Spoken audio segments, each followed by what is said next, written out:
Um, got the recording going there. Bonnie Halpern-Felsher is a developmental psychologist and researcher that runs the Stanford Reach Lab. She's an absolute expert on adolescent substance use prevention and has influenced national policy.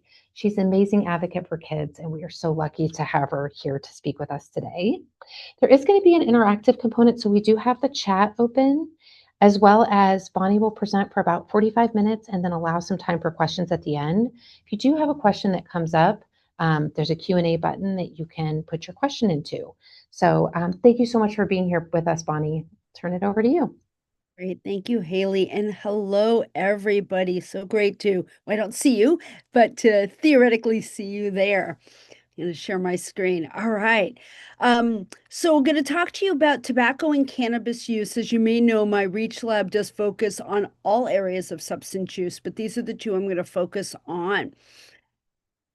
Just a couple of disclosures. I don't have any specific financial disclosures other than to say, and I don't think you'll be mad at me about this, that I am an expert witness in litigation against tobacco companies. You can probably figure out which ones, Juul and a couple others. And I've been an expert in city, county, state, and federal level advocacy, trying to make sure that our policymakers and decision makers are doing right by our young people, which doesn't always happen. So our learning objectives are for us hoping that you will better understand the types of substances that adolescents are using today. We're going to review the health effects of those different substances and, oh, Haley, oh, okay, sorry. And help you learn best practices for screening, counseling, and treatment, and then make sure that you are up to date with all of the Stanford Reach Lab's free resources. By the way, I do get the question of whether the slides are available. We are recording this, but at the end, I do give my email. If you want the slides, I'm happy to email them to you. Just shoot me an email. Any of the resources I'm going to talk about, we do have some QR codes, so have your phones ready. And then everything I'm going to talk about is on our website and completely free and available for you to use. So just so you know. All right, so let's get right into it and talk about tobacco and nicotine products. So, one of the things that we do still worry about are cigarettes, but thankfully, cigarette use has gone down quite a bit over the last 10, 15 years, well below 5% for teenagers, which is great. Although there's some concern that we're seeing a bit of a tick up, but for now, we're still in good shape with cigarettes. But we're really still worried about e-cigarettes. You think of them as called vapes. I call them e-cigarettes, by the way, because they are actually not vapes. They're not vaporizing. They are aerosolized, if anything, and I'll show you the various ingredients that are in there. But they are really another form of cigarettes in many ways. So electronic cigarettes. Now, when I talk to teens, I certainly will say vapes or Juuls or whatever we call them today, but to an audience like you, I say e-cigarettes. So what are these? As you can see, they're battery operated, they're rechargeable. They are typically plastic and some metal within there. And this picture, by the way, ignore certainly the two Bic there, but these are a set of pictures actually that were taken from a school in California with the products that they confiscated over the last couple of years. And it really shows you how varied they are in size, shape, colors, flavors, and so on. And we'll talk a little bit more about this. I did want to point out this is a newer version that we've seen, UT. This has nicotine. The picture's not great, but right here, this was given to us by a student, by the way, these pictures, you can see that you just turn the dial. And when you do that, you can increase the amount of nicotine that you are inhaling. This has thousands of puffs as opposed to the hundreds of puffs that we've seen over time. So we're very nervous just about the ubiquitous, nonstop proliferation of e-cigarettes that are on the market. So let's talk about what's in these e-cigarettes. So this is in the aerosol. Again, it's an aerosol, not a vapor. And in fact, I don't think I brought in that slide, but we have a brand new video that explains the difference between aerosol and vapor that's on our website now. But I've been doing tobacco control work for about 30 plus years, hard to imagine. but that long. I used to show slides like this when we were talking about cigarettes. Granted, cigarettes have thousands of chemicals, e-cigarettes have hundreds, but still a lot of those chemicals are the same, like nickel and acronine and aldehydes, formaldehyde, things like that, and certainly nicotine. Now, propylene glycol, glycerin, and some of the flavors, those are unique to cigarettes, or excuse me, to e-cigarettes. But all of these ingredients are things that I am worried about. And whether there's nicotine or not, and whether there's THC, tetrahydrocannabinoid, the ingredient, the psychoactive ingredient in cannabis, even if there's not any THC or any nicotine, the other ingredients are harmful for your health. And I'm going to talk about that more when I talk about flavors. But this is important because when you have a young person who says, oh, it's just essential oils, well, it may not be, or it may be, because you can vape melatonin, you can vape oils, you can vape pretty much caffeine, pretty much anything. But I still worry about all the other ingredients that's in that aerosol that's harmful to your lungs, your heart, and so on. Now, nicotine, I really want you to understand, and young people to understand, the tremendous amount of nicotine that's in e-cigarettes. We call this SIGs in an e-cig. Bottom right, oops, sorry about that. Bottom right gives you the QR code that that gets you to this infographic. You're welcome to print this, use this around your schools, and so on. But this is available for you. But in this, what we have is to be able to show you that a pack of cigarettes, which you hopefully know has 20 cigarettes in it, each cigarette has about 1.5, well, it has about 8 milligrams of nicotine, but what you actually inhale is closer to about 1.5 milligrams of nicotine. So if you would inhale an entire pack of cigarettes, you'd have about 25 or so milligrams of nicotine in your body. Now, fast forward to Juul, which came out in 2015, not used as much now, but really was responsible for the huge increase in adolescent addiction and e-cigarette use. If you were to inhale a Juul pod, you'd get about 37 cigarettes worth of nicotine in there. Now, Vuse Pods, which is a very popular brand, you'd get closer to about 80 cigarettes worth of nicotine. And then those larger products like Elf Bar, Lost Mary, the big chunky box style that we're seeing now, those are almost the amount of nicotine you'd see in almost 600 cigarettes. So a tremendous amount of nicotine that young people are getting. We're talking about not packs of cigarettes, but cartons of cigarettes. Now, you may say, okay, but how much are teens actually using and how often? Well, I haven't done the study in the more recent products that we have, but the older products like Juul and Vuse, we asked them, and teens were telling us that they were using about a pod a week. So 2 or 3 cigarettes worth of nicotine per day, still a lot for the developing brain, to a pod a day. And some who were very addicted were using about 4 pods a day. Now, I have asked them about these chunkier ones on the far right, and they have said some teens are saying that they use one of those over 2 or 3 days. Huge amount of nicotine. Not only that, but the type of nicotine is very concerning. We're looking at what's called a salt-based nicotine.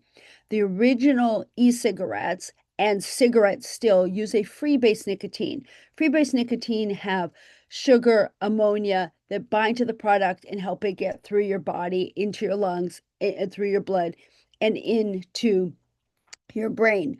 That with the problem with the older e-cigarettes and cigarettes is you get that throat hit. It's very caustic, very harsh in the back of your throat.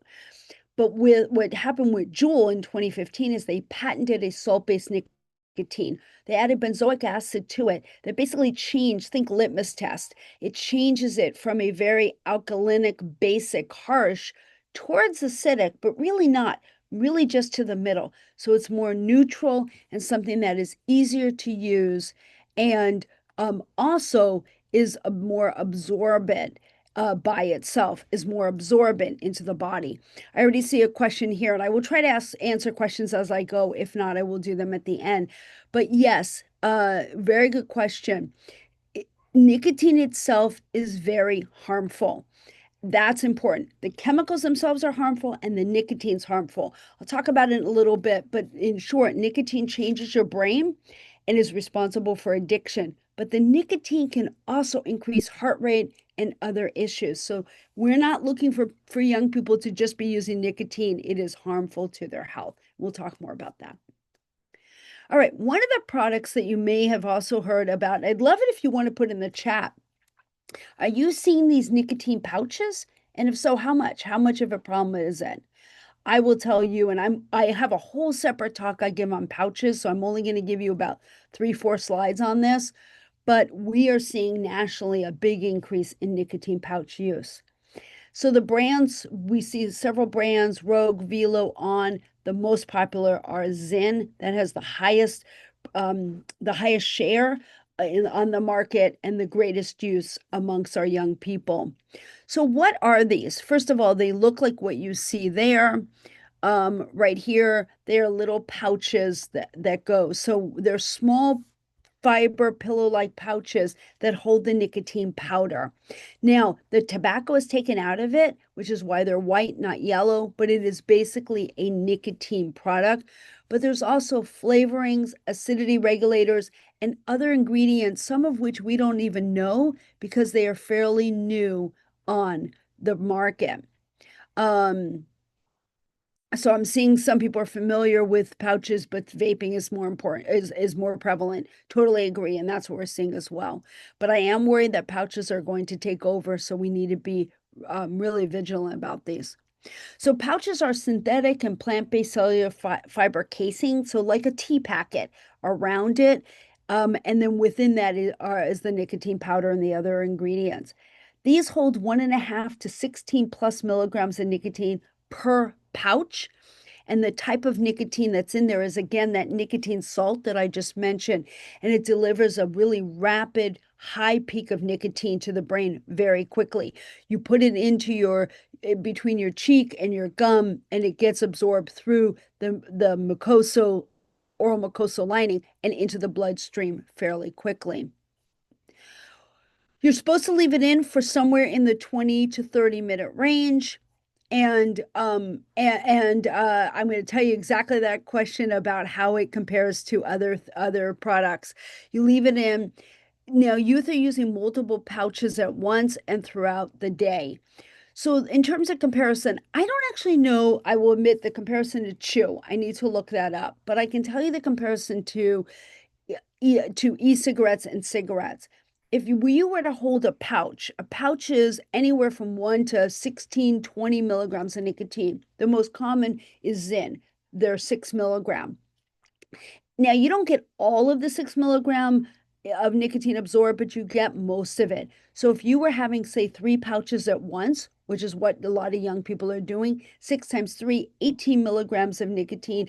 Even if you got 12, you're getting basically a half a pack of cigarettes at one time.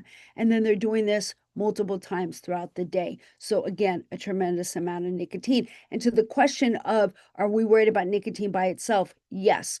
We are very worried about that nicotine by itself. By the way, there's a paper we published on Zyn, and we're doing more papers. So the oral health effects. Now, I will tell you and admit to you, this slide is based on chew, smokeless tobacco, prior oral nicotine products. We don't know a lot about Zyn and other pouches. They are too new. So I am borrowing from the literature on other oral nicotine products and smokeless tobacco, where we are worried. Well, one, we're worried about the nicotine, period. The nicotine is harmful to the brain and to your heart rate and other things. But we're also worried about cancer in the mouth, tooth decay, shrinking gums, throat cancer, oral cancers, all these other things. Now, we don't know about directly from pouches. We need to wait and see. Unfortunately, it took 50 years to figure out that cigarettes cause cancer. I don't think we want to expose young people to these products and find out in 50 years or 20 years that they're having oral cancer and other health effects. So I am very worried about these products. We just don't know how, we don't have enough research on them yet. Now, I will tell you that, and I'll talk about more about our curriculums in a little bit, but I do want you to know that we have developed a brand new curriculum focused on all oral nicotine and smokeless tobacco products. It's called Not So Sweet. It's a 2-lesson curriculum you can use for middle and high school students, loaded with activities, refusal skills, videos, and so on. So check that out if you are interested. All right, so let's switch over to cannabis products, and then I'll talk about more about the health effects of these products together. So let's talk about cannabis. There are many different types of cannabis products on the market, and I'm sure you're aware of a lot of these, but just to go over them quickly. So first of all, your e-cigarettes or vaporized cannabis. Now, unlike the nicotine e-cigarettes, the e-cigarettes that are more vape form look more like this top one and a little bit like the bottom one, but they tend to be more glass and metal than plastic and a little bit of metal. That's the one main way that you can tell the difference between a nicotine and a cannabis vaping device. Having said that, we have plenty of people and plenty of young people who will buy a nicotine e-cigarette, inhale about half of it, add in cannabis oil, and get that double whammy. I had a young person who said, yeah, Dr. Bonnie, that allowed me to get a cherry flavored nicotine cannabis vape. I'm like, great. So we're seeing that on the market a lot. We're also seeing spliffs. Spliffs are, or blunts, they are basically part tobacco, part cannabis. So the leaf around it, the casing, is a tobacco-based leaf, cigar leaf, for example, and then the cannabis flower is inside. That, along with your joints, which we've had forever, these are your combustible, right? You heat them, you burn them, and then you inhale it. E-cigarettes are certainly aerosolized. Then you've got your edibles, your bongs. We have some Delta 8, Delta 9 products on the market that I'll talk about, and pills and capsules. So let me talk a little bit more about some of these. Oh, no, I didn't bring those slides in. Sorry, I cut this a little bit to keep to the time. So let me talk a little bit more about these. All of these products, with the exception of dabs, have about 15 to 20% THC from that flower. Now, the amount of THC really varies by the product that is there and that you're using. And often it's mislabeled, by the way. It might say 15%, and it might be more or less. Even though we have and you have legalized cannabis, recreational cannabis, does not mean that it's really well regulated. So those have about 15 to 20% THC. These dabs and waxes, these are highly concentrated products. They have upwards of 80 to 90% THC. So what's happening there? All of the extra plant material and bud material and everything is basically removed, and all you're left with is that cannabis in the form of a concentrate. So it's the point. It's highly concentrated THC. This is one of the reasons why we're seeing so many young people in the emergency room for THC consumption. It is so high. These high potency THC products we're very worried about. Now, the other thing to know is that all of these products that you inhale take about 7 to 10 seconds to get into the body and into your brain. The big exception are the edibles, your infused brownies, cookies, and we were just talking about before you all came on, drinks, beverages with cannabis, gummies. I hate when I hear let's pop a gummy and what people mean are cannabis, not candy. The reason why I hate it and it gets me concerned is for young people. They don't realize that it's necessarily a cannabis product. Edibles take about 20 minutes to 2 hours to get into your body, through your body, into your brain, because it's going through the gut. You're eating it, it's not going through inhaling. And so if you're a young person who's had a high before from cannabis, or you've heard it happens pretty quickly, and then you do an edible instead, you don't feel it right away. So you think, I'll have more, I'll have more, I'll have more. By the time you feel it, 20 minutes to 2 hours later, depending on your size, your metabolism, whether or not you've had non-cannabis food, whether you've had water and so on, you could feel pretty sick. It's also hard to know what the dose and dosage or the serving size is because, if you think about it, you buy a package of edibles, gummies, how many of you not cannabis, just as candy, can just take a bag of, gummy bears or something and only eat two or three. It's really hard. Most of us just eat the whole thing. Well, now if it's a cannabis product and you're eating multiple, or you're eating the entire cookie instead of just the corner of it, you're also eating too much. So obviously, I prefer young people are not using these products at all, but if they are, we need to make sure that they understand about the amount, the dose and dosage and serving size, because they are overdoing it. Now let's talk about co-use. I mentioned this briefly when I was talking about blunts and spliffs. Many, many, many young people are using both cannabis and tobacco at the same time. So your blunt, your e-cigarettes, where they're inhaling half of the tobacco version, nicotine version, and then replacing the rest with the THC wax, whatever it might be. A lot of young people are using both at the same time. In fact, more are using cannabis and tobacco at the same time than using one or the other by themselves. The other way that you can have cannabis and tobacco co-use is just within a short period of time. It's called chasing. So remember, nicotine is a stimulant. Part of the other reason why we worry about nicotine by itself in brain development and why it affects the heart. It's a stimulant. So it increases that high that you're getting from cannabis. So you take a hit on your joint, then maybe use an e-cigarette with nicotine, it enhances the high. So we're seeing that happening. And then we also just know that a lot of young people who are using one product have used the other within the past 30 days. Part of why I tell you this, what is important to know, but also if you are screening or counseling young people, or you find a young person who's been vaping, find out what's in it, because you may not be able to tell. It might be nicotine, it might be THC, it could be melatonin, it could be caffeine, and it could be all of them. So really making sure that you know what's going on. So past 30-day use, we have found that about 5 to 30% of adolescents and young adults have co-used. And we have a paper on this if you're interested. Now let's go back to talking about that amount of THC versus CBD. So the CBD levels have stayed fairly consistent over time, but the THC, I told you it's 15 to 20% now. When I was a kid, I was a kid way before 1995, but when I was a kid, it was 3 to 5%. So the amount of THC, and now we've got these concentrates, which again is 80 to 90%. The amount of THC has gone up dramatically over the past couple of decades. So to put it in context that makes more sense, and when you talk to teens, today's one joint is equivalent to about 10 joints when I was a kid. It's not your grandma's THC anymore. It's not your grandma's joint. It is totally different today. And different methods pose different risks. I'll talk about some of the health risks that we're seeing, particularly with these high potency drugs. And like I said before, it's difficult to know exactly how much THC is in some of these products. So let's talk about the health effects if I haven't given you enough to think about there.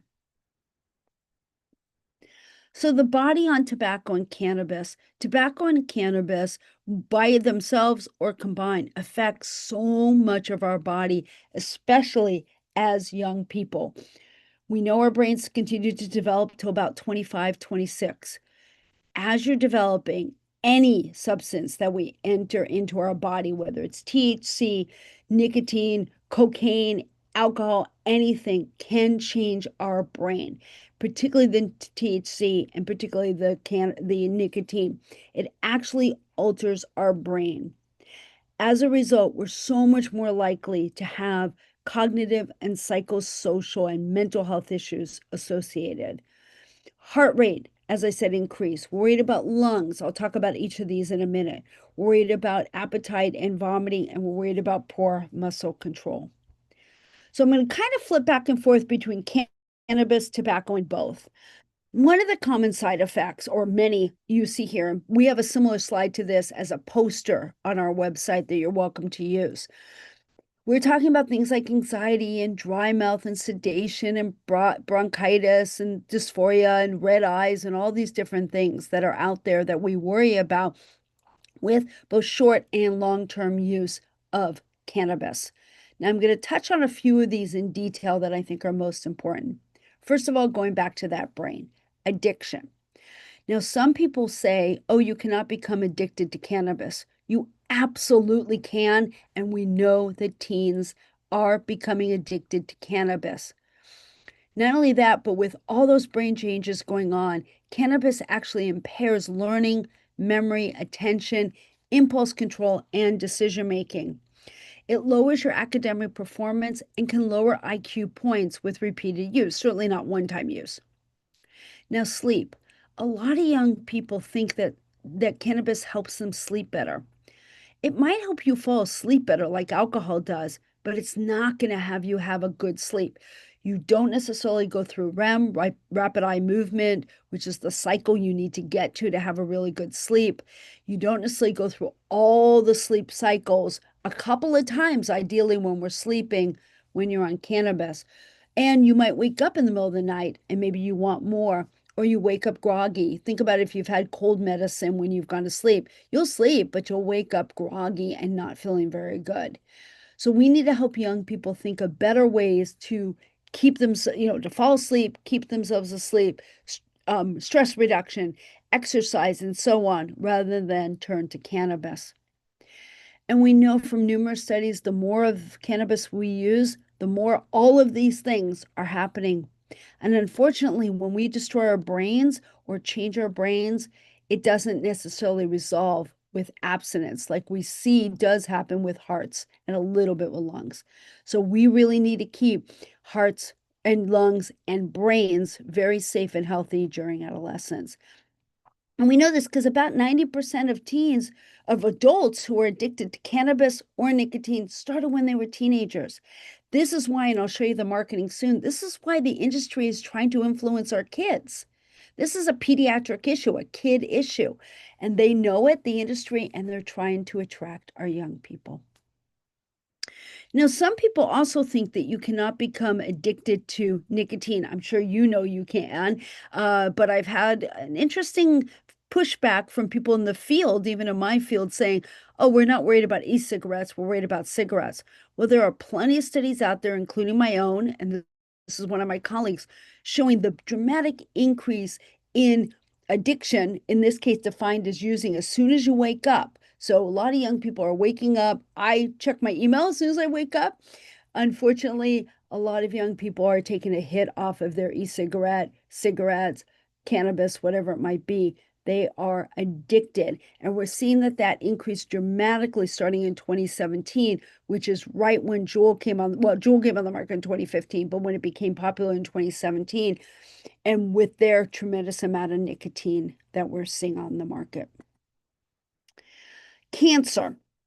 This is emerging research, still new, but more and more research is finally starting to really look at cancer and showing that e-cigarettes are associated with cancer. We're seeing it in mouse models. We're seeing it based on the chemicals because of things like the aldehydes.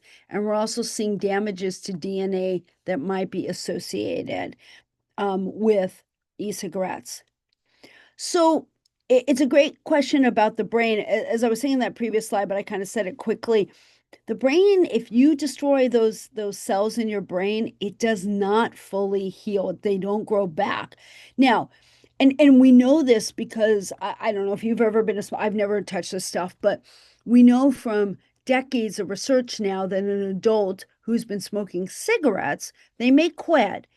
But as soon as they're in that same situation, like they go to the bar and they remember sitting at the bar in a particular spot and smoking, it triggers them to want to smoke again. We see this with e-cigarettes as well. So we know that brain process is still there. You still have those nicotinic receptors in the brain. They're laying more dormant when you quit, but they're still there saying, if you just cue me in, give me a reason, I'm going to give you that craving again. So it's why it's so hard to stop smoking or vaping nicotine. It's the hardest thing to quit versus any other drug out there because it really takes hold. So lungs, whether you're talking about inhaling tobacco or cannabis, and this is smoked or vaped, it harms the lungs. It inflames and irritates the airways, destroys the air sacs, and really can hurt our immune system. It's why I know a lot of healthcare doctors who will not perform elective surgery or other procedures on a young person who's been vaping because they're very worried about their ability to recover and heal. In this case, I'm not talking about the brain, I'm talking about the rest of the body. So more around lungs, pulmonary effects. There are numerous studies now showing how the flavors themselves in e-cigarettes can be harmful to your health. We're talking about things like diacetyl, which is a buttery flavor, cinnamon aldehyde, which is a cinnamon flavor, and aldehydes are also cancer causing. T-bone steak, vanillin, a vanilla flavor, those seem to be the flavors that are most harmful and are in most e-cigarettes. So there's something called GRAS by the federal government, generally recognized as safe for oral, not inhalation. So I can heat butter to several hundred degrees and eat it. I might burn my tongue, but other than that, I'll be fine. But if I take that same buttery agent and put it into an e-cigarette and heat it to several hundred degrees and then inhale it, I am more likely to get lung lesions and lung disease. This is why we're so worried. And we've seen it with young people. We've seen EVALI, e-cigarette and vaping associated lung illness. That was from the vitamin E acetate, mostly in cannabis products. We've seen lung damage. We've seen lung collapsing. We've seen bronchitis. We've seen pneumonia, largely from e-cigarettes. And a lot of it is attributable to not only inhaling the nicotine, the propylene glycol, the glycerin, vitamin E acetate, and the flavors. So a few slides just on cannabis. Cannabis hyperemesis syndrome, I don't know if you've heard of this. It's a cyclical vomiting and abdominal pain that's caused by long-term use of cannabis. You might be saying, how long? We don't really know if it's a few weeks, if it's a few months, but we are seeing this, and we're seeing it a lot amongst young people, and we're thinking it's partly happening more and more because of those high potency THC products. Now, the symptoms in this case do ease in a couple of days if you stop using cannabis, but if you go back to using it, those symptoms could reappear. And they're pretty significant. And we're seeing a lot of young people in the emergency room because of cannabis hyperemesis syndrome. Now, mental health. We know that young people who are using cannabis are so much more likely to have hallucinations and paranoia, depression, anxiety, suicidality, and psychosis. Let me talk a little bit more about this. So for things like depression and anxiety, it's bidirectional. We know young people, and I'll show you more about this, who are depressed are more likely to use cannabis and all drugs. But we also know that cannabis causes depression and unfortunately causes suicidality and suicide. It is strongly related.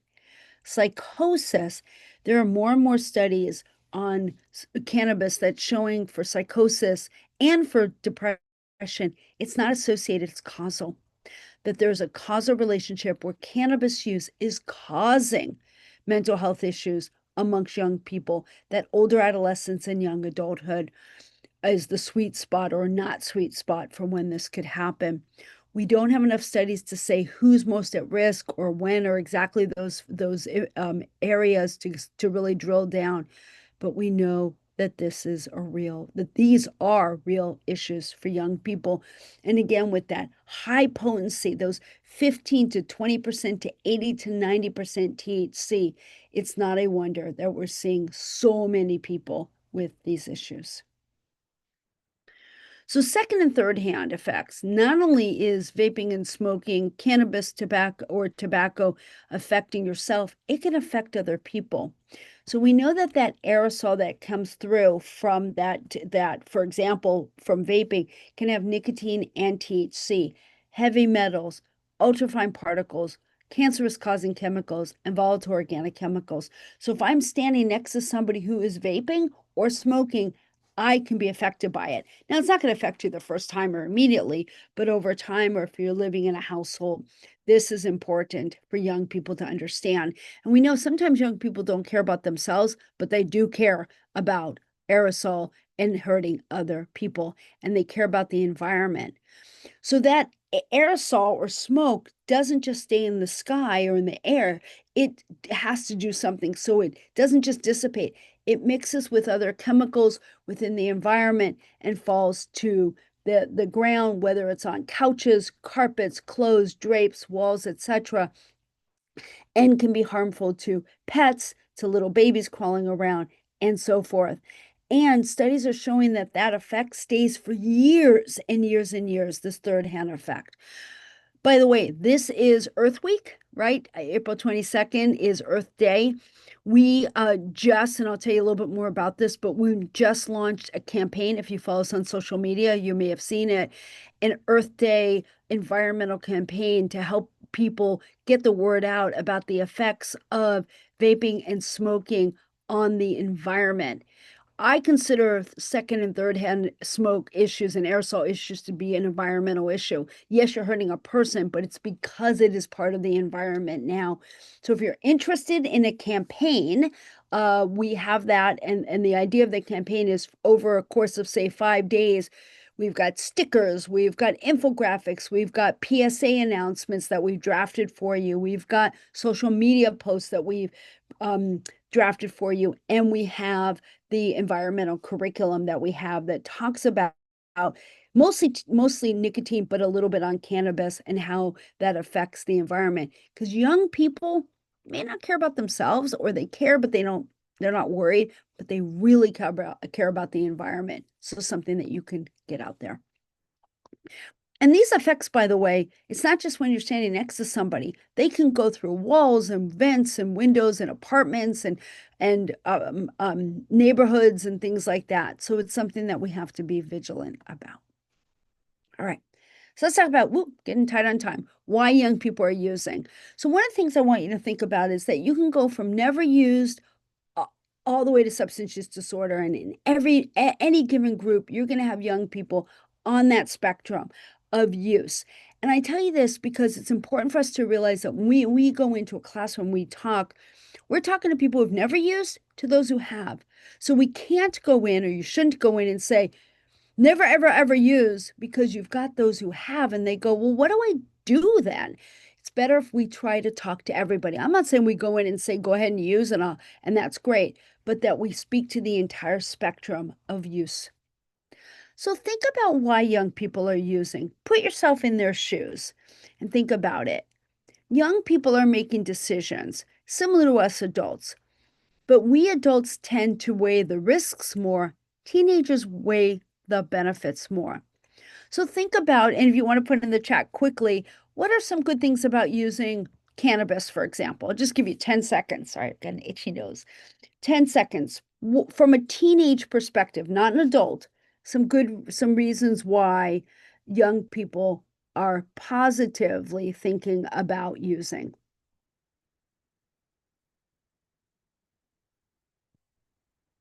All right, we've got some people chiming in. My friends are doing it. It helps relax, focus, feels relaxing, absolutely stress, social capital. All of these, my friends are doing it. Yeah, exactly. So, and I have a few more there. So if you go in and you teach teens and you say it's all bad, nothing good could happen, and they go, wait, I used on Saturday and I enjoyed it, and my friend used on Friday and they didn't turn green and grow a horn and all those negative things, we look like idiots to them. So we certainly talk about the risks, and my curriculums that we have in the Reach Lab all talk about risks, but we put it in perspective. So we're also realizing that young people think that there are good things, and how do we demystify those perceived, and some of them are real, benefits that they think about. So something to think about there. We also know, and you don't have to put this in the chat, but that there are also risks to saying no as a teenager, like, being ostracized or outcast or not feeling cool anymore. So we need to help young people say no, N-O, in a very safe way. We want them to say K-N-O-W and have the knowledge, but we also want to teach them to say no in a way that helps them save face and that they feel okay about it. So teens are using for many other reasons. Let's talk about some of these flavors. Flavors that are in e-cigarettes, whether it's THC or nicotine, are there to mask the harsh taste and smell. If it smells good and tastes good, it must be okay. That's what teens think.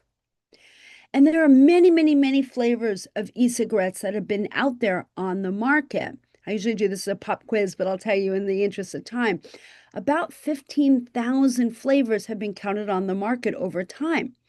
And the e-cigarette companies used to say, these are to help adults quit smoking. Well, first of all, not good evidence that e-cigarettes help adults quit smoking. We can talk about that during the Q&A if you want. But even if they did, flavors like sugar booger, unicorn poop, honey doo doo, dragon's blood, sugar booger, these are not attracting adults. These are for young people. And we see it with the cannabis flavors as well. These are really attracting our kids. Same thing with this.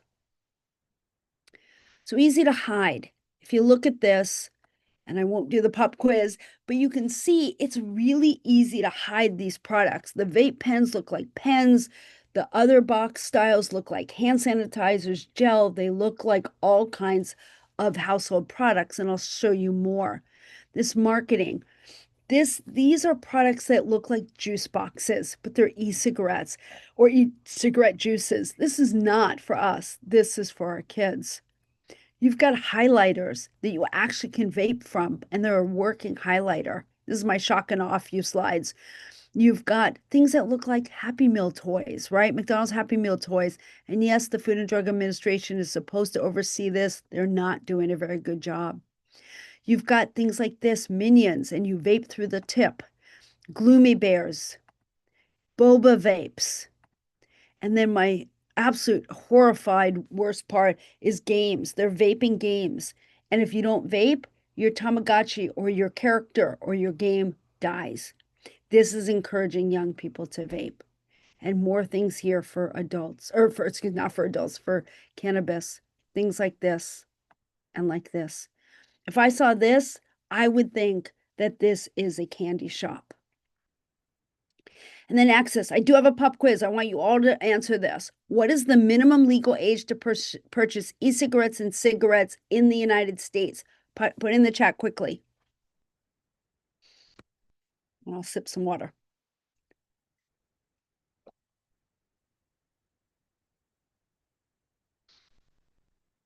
All right, we've got varied answers. All right, none of those listed. Interesting. All right, the answer is 21. It is not 18. It became the law of the land in December of 2019. It is 21. It doesn't matter what your state says. The federal overrides the state. In this case, it is 21. Those of you who didn't know this, you're not alone. We just published a study just a few days ago in my lab in the journal Pediatrics. And then we published another study last year showing that over half of the people and over half of parents did not know about this age group, that it's 21. We need to get the word out. We have some new posters on our website to help you get the word out to your parents. We also have some for youth, some for other adults, to try to help people understand it's 21. This is important so that way we stop illegal sales to young people. That's why when I see something like this, I get so angry because this is attracting our kids. And then finally, stress. I mentioned this a little bit, but there's so much data. There are so much data showing that youth who are depressed are more likely to use cannabis, nicotine, and other drugs. This is those who have had a major depressive episode versus not, so much more likely to use drugs. And we've shown this in our own papers a number of times, and you'll get these slides. There are other papers as well showing that cannabis and cannabis high potency is so associated with use and depression. And ACEs, if you're a counselor, screen for ACEs, adverse childhood experiences. We know that today's adults, 64% of adults have experienced at least one ACE. And high school students, at least 75%, and almost 1 in 5 have had 4 or more of these ACEs, adverse childhood experiences. And young people who have had ACEs are so much more likely to use drugs, get into fights, and so on. So this all comes down to we cannot blame and shame. We need to help young people. So just getting to the end here, one of the things to do is to screen and assess.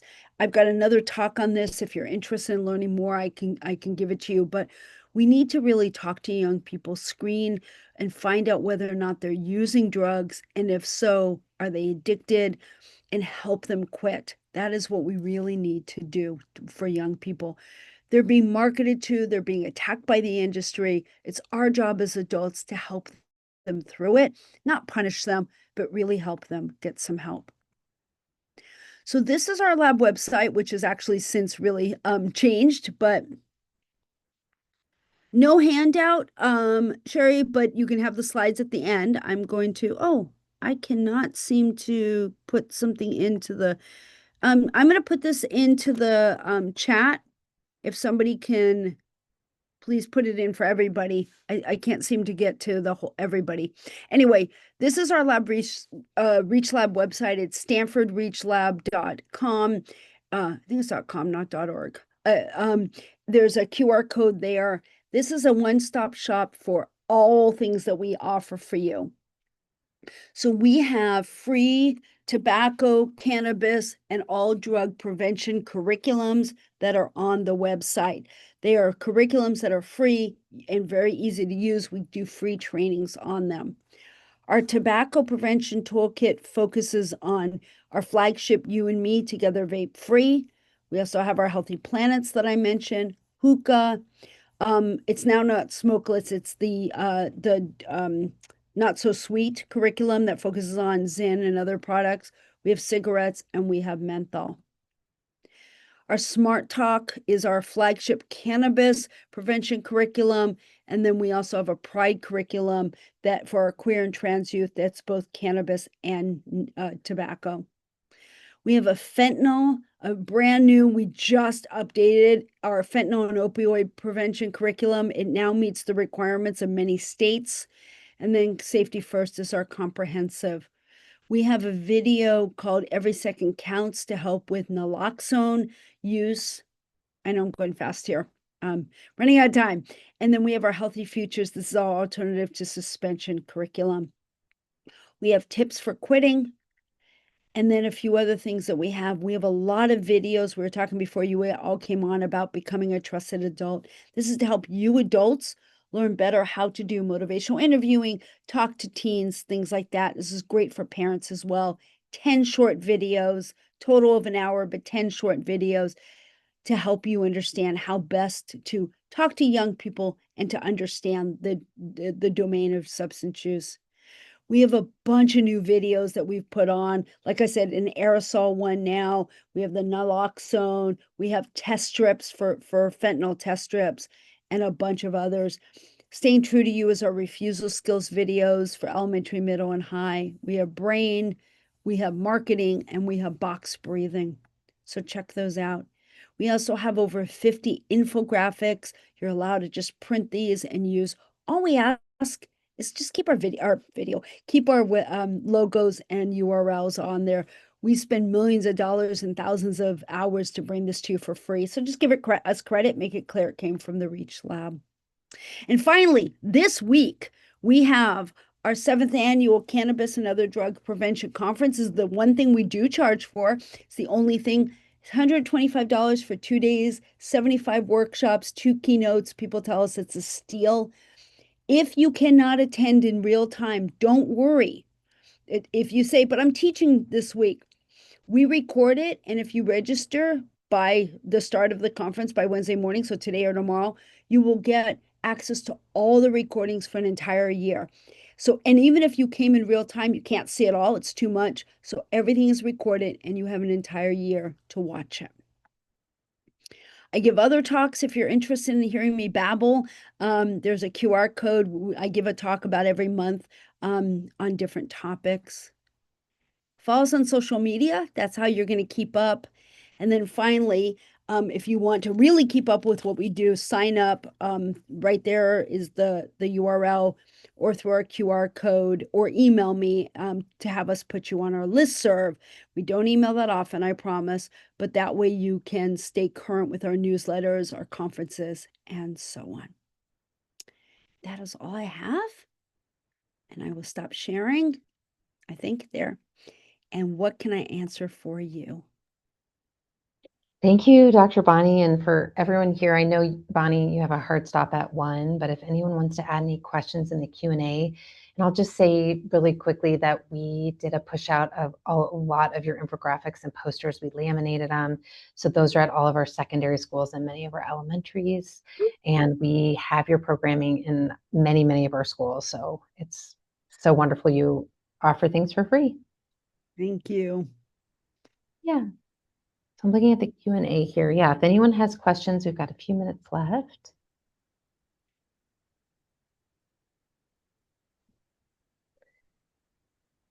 Quickly share about the alternative. Yes, absolutely.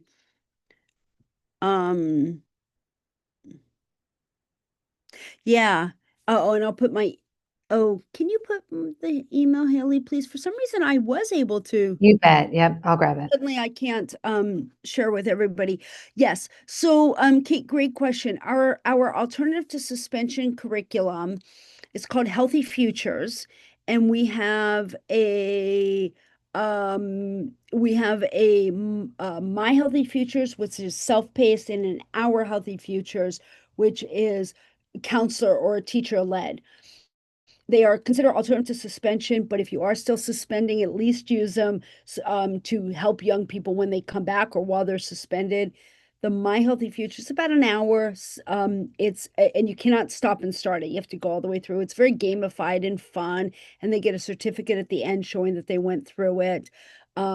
It can be used for 22-year-old Susan, if you want to do that. The My Healthy Futures talks about brains and costs and other things. And then Our Healthy Futures does that a lot more in depth to really help you work with students. It uses motivational interviewing and so on. We do free training on all of our curriculums that you can see on the website where to sign up. Plus our conference, we will be talking about them as well. Susan, please share. Please share anything. Email me for the slides and share away. So yeah, Jewel is not popular. We're seeing Views. We're seeing the Lost Mary, Elf Bar, Geek Bar, very common now. But to be honest, we're not seeing as much one brand as much anymore. It's sort of just constantly ubiquitously coming on the market. Same thing with cannabis. We see Stizzy, but we haven't seen like one brand that we can pin it on, just like what happened with Juul or with Zyn. Zyn is the brand for nicotine pouches. Tell me if I'm wrong. I listen to my community all the time to correct my misperceptions, but Haley's shaking her head. So yeah, we do collect this data in DPS, and Geek Bar by far is the like trending brand among our young people.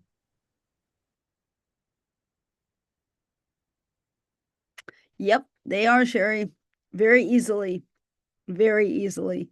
And no matter what, no matter what we do, we've got the CAN Act, or no, the PACT Act, which is where you cannot mail through the USPS. They're still doing that. Yeah.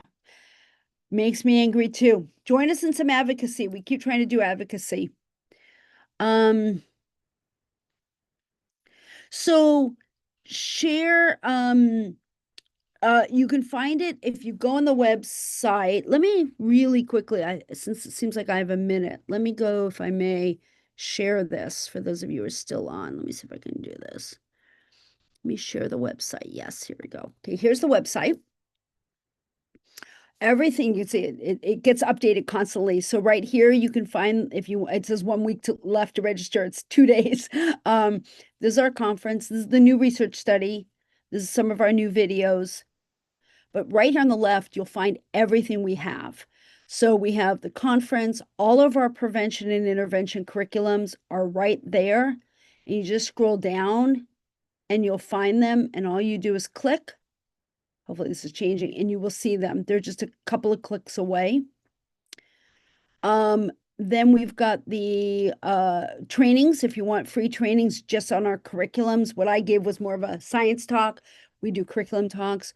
We have resources and infographics right here all of the resources. If you go to infographics, we have so many, from cannabis, tobacco, fentanyl, opioids, the environment, and so on. And then one of cool thing I mentioned that I'm super excited about, let me go back here. Those campaign kits. This is our new campaign kit for the environment. Good to use this week for Earth Week, Earth Day.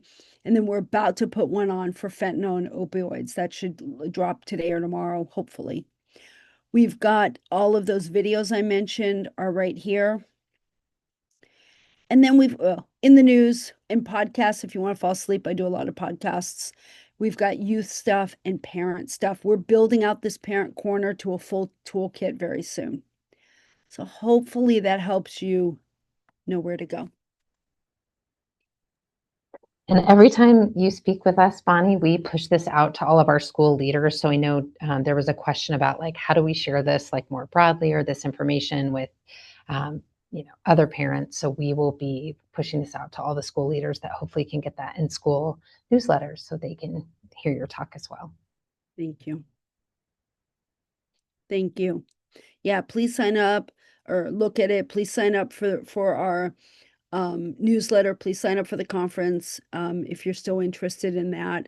And the conference is not just the Reach Lab. It's people across the country speaking. We have almost 2,500 people this year. Yes, email me for the slides and you can sign up. You can share them. Sorry, Haley. No worries. I was going to say Team DPS is going to have a session there. Caroline and Megan are going to be speaking about how we use a lot of your resources and alternative to suspension here as well. Yes. And yes, I didn't mention at the beginning, but all of these, everyone who signed up for this webinar will get, Leah will send that out, recording, all the handouts, website, your slides. So thank you so much. I know you have a stop at 1 p.m., but thanks to everyone for coming as well. Thank you all. We are really here for you. We are part of this fight for you. So with you. Okay, to get the cannabis toolkit, it's just on the website. Just go there and you can find it. Email me if you can't find it. I'll give you the direct link. But everything is public. It's a bad business model to have free stuff, but that's what we do. So, all right, everybody. Thank you. Haley, thank you. Leah, thank you. Please let me know if there's anything I can do, and hopefully see you all Wednesday. Thanks for all your leadership.